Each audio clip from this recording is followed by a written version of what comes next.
Nagulat ang buong NBA matapos i-trade si Luka Doncic ng Dallas Mavericks para kay Anthony Davis ng Los Angeles Lakers.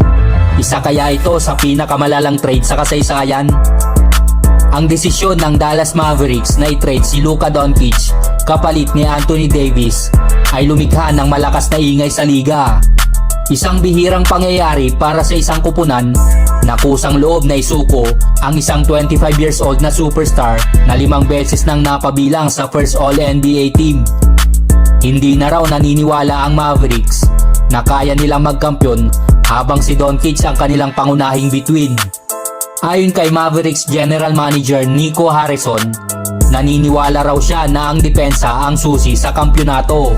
At naniniwala rin siyang ang pagkakaroon ng isang all-defensive center at isang all-NBA player na may mentalidad na inuuna ang depensa ay nagbibigay sa kanila ng mas malaking tsansa. Itinayo raw ang kupunan nila upang manalo ngayon at sa hinaharap. Bukod sa pagpapalakas pa ng kanilang depensa, may mas malalim pang dahilan kung bakit nagpasya ang Mavericks na i-trade si Luka Doncic. Ayon sa mga reports, matagal nang naiinis ang Mavericks sa mga problema ni Luka Doncic sa kanyang kondisyon. Ayon din sa mga ulat, pumalo sa mahigit 260 pounds ang timbang ni Doncic ngayong season na direktang nakakaapekto sa kanyang kalusugan at tibay sa laro sa nakalipas na mga taon. Naniniwala rin sila na ito mismo ang pangunahing dahilan kung bakit nagkakaroon ng mga injury at problema sa tibay si Doncic. Isa pang malaking bagay na kinatatakutan nila ay ang kanyang paparating na Supermax contract extension.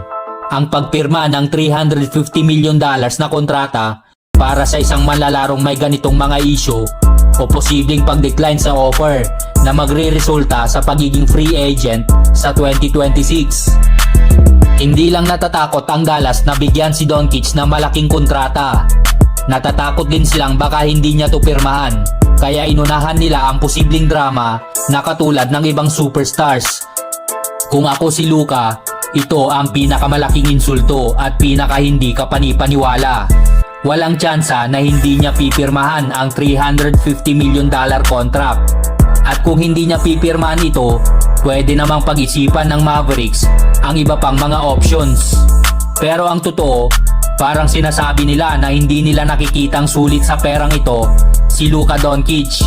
Sa kasaysayan ng NBA, bihira kang makakita ng ganitong klase ng desisyon.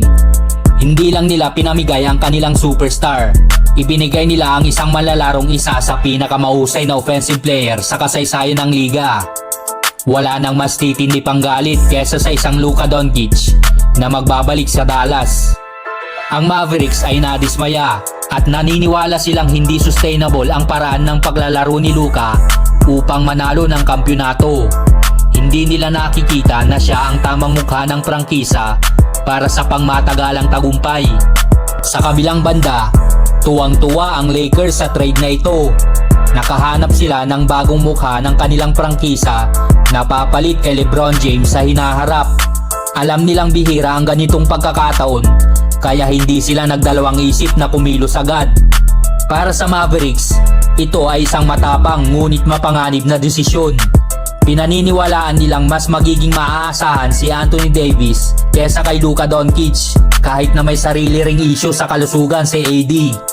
Umaasa silang ang pagsasama ni Kyrie Irving at Klay Thompson ay magbibigay sa kanila ng mas magandang pagkakataong magtagumpay.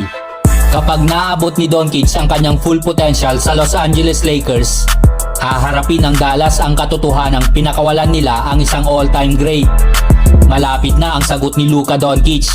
Isa lang ang tiyak, ang pagbabalik ni Luka sa Dallas bilang isang Laker ay magiging isa sa pinaka-aabangang laban sa kasaysayan ng NBA. At hindi magtatagal, makikita natin kung paano siya magpapakilala sa dati niyang team. It's quickly into Luka, and he got it away from about 40 feet. Yes.